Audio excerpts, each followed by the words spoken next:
Okay, so the problem with so many 7-seat SUVs on the used market is that loads of them can be complete, utter rubbish. But from under $5,000 to over $50,000, which ones are the worst? Well, how about we start with an SUV that is really about as bad as it can get. It's the Holden/Chevrolet Captiva 7.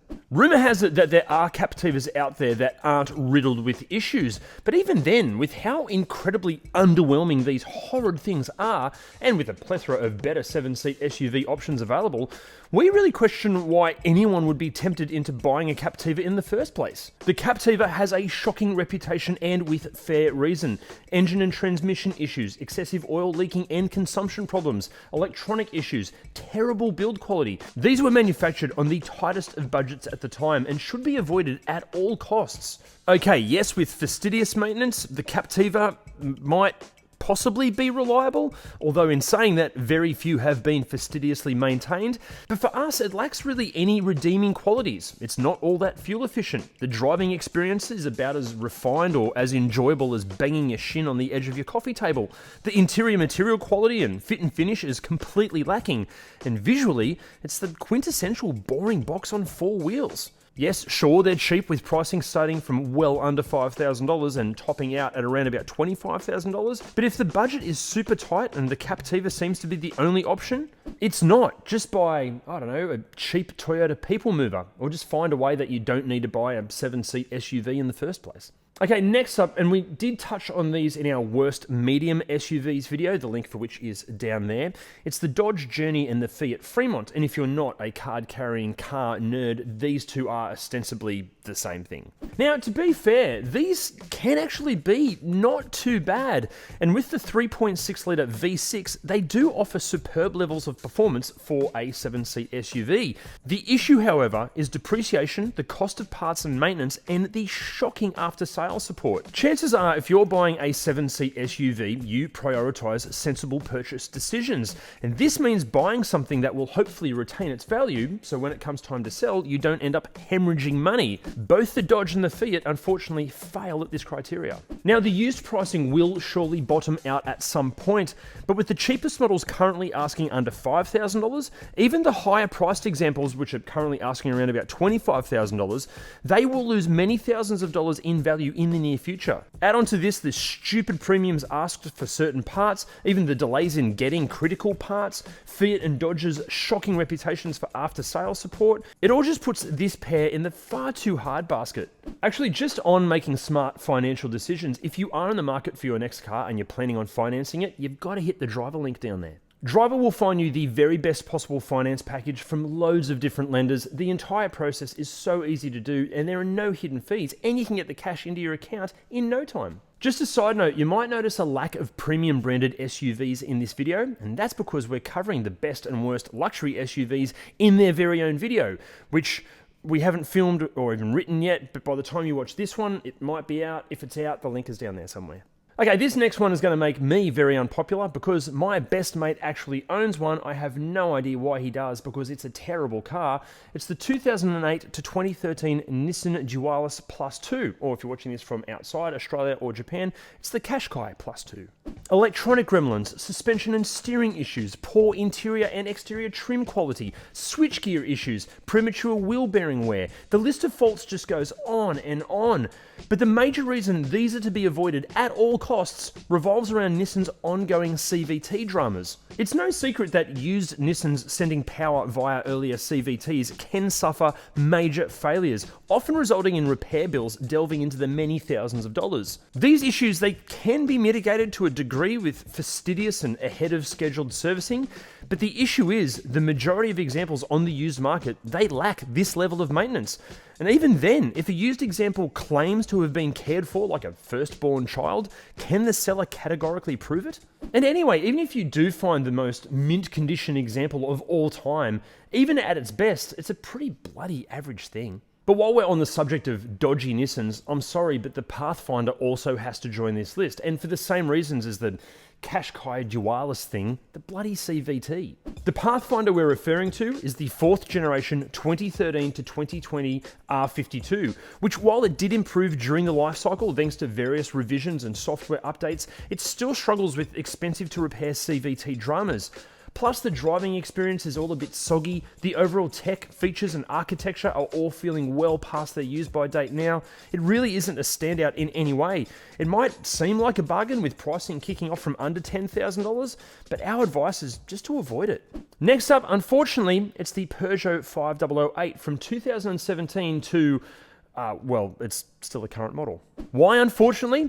Well, look at it. Inside and out, this is a stunning vehicle. Plus, the driving experience more than matches the looks. Even the amount of tech and features you receive for the asking price is well above average. The issue, however, revolves around those asking prices, plus the reality is that will hit you very hard if, or I should say, when issues arise. Excluding the odd special edition model here and there, French cars generally suffer ridiculous levels of depreciation here in Australia, and that depreciation doesn't seem to slow down even on the used market.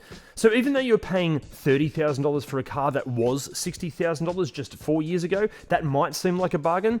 There's every chance in the next few years it will be worth half again. That's not a smart financial decision, no matter how attractive the car is. Then there's the fact that the 1.6-litre turbo petrol engine in the majority of 5008s on our used market is ostensibly the same engine as you'll find in a host of other Peugeots, Citroens, and Minis. And my God, this engine can have some issues. Timing chain dramas, oil leak and consumption issues, electronic gremlins, high pressure fuel pump issues, turbo dramas, the list just goes on and on. Then take into account that Peugeot doesn't exactly have a huge support network in this country, and as good as the 5008 can potentially be, we just don't think it's worth the risk. Let's move from France to China and talk about why you should probably avoid the Haval H6 and the LDV D90, or if you're watching this from outside Australia and New Zealand, the Maxus D90.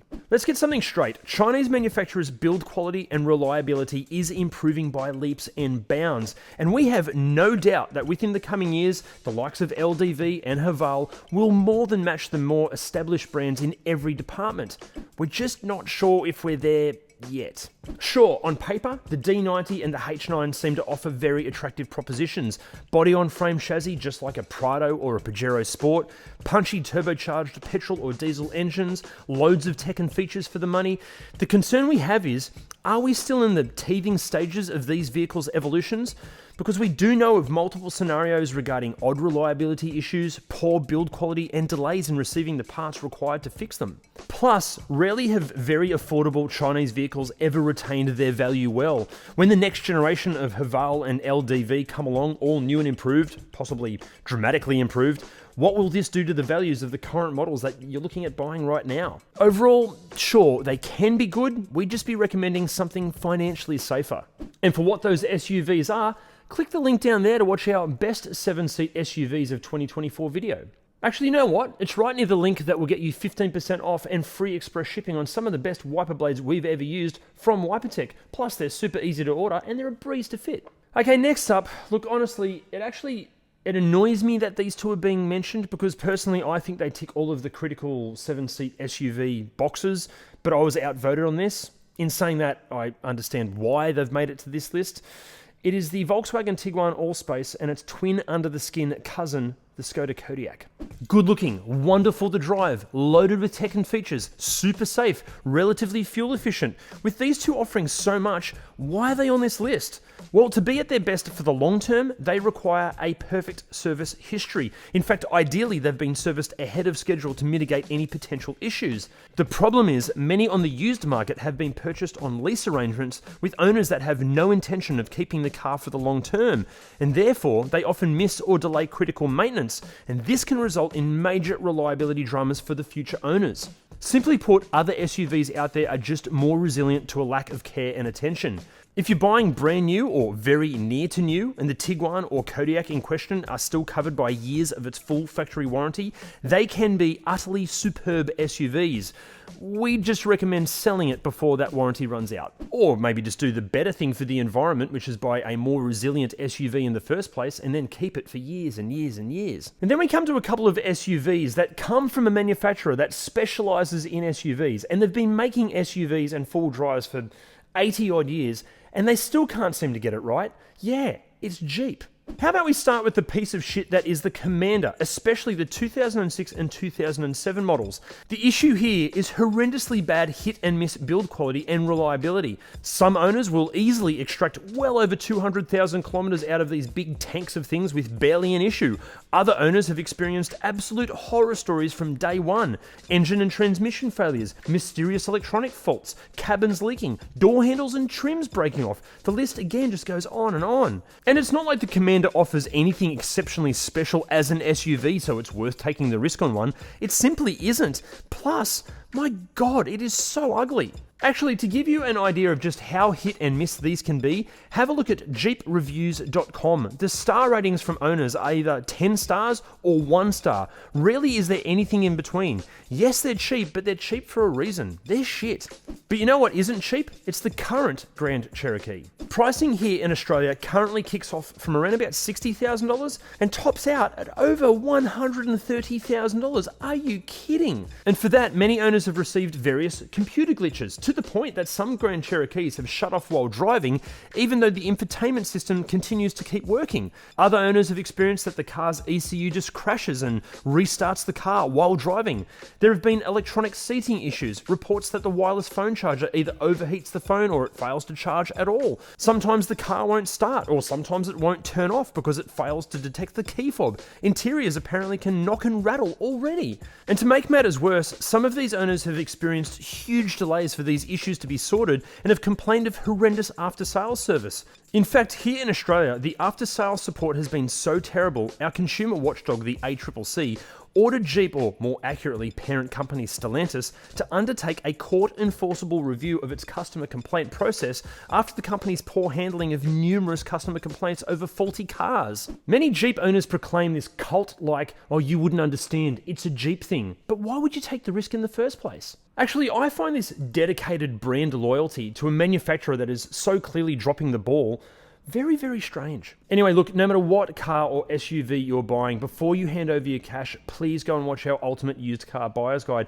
Plus, we've made full review videos of plenty of the SUVs that we've just covered. All the links are down below.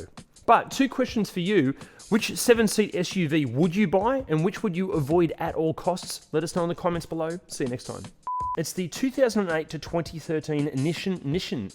Or if you're watching this from outside of Australia and Japan, it's the Nissan.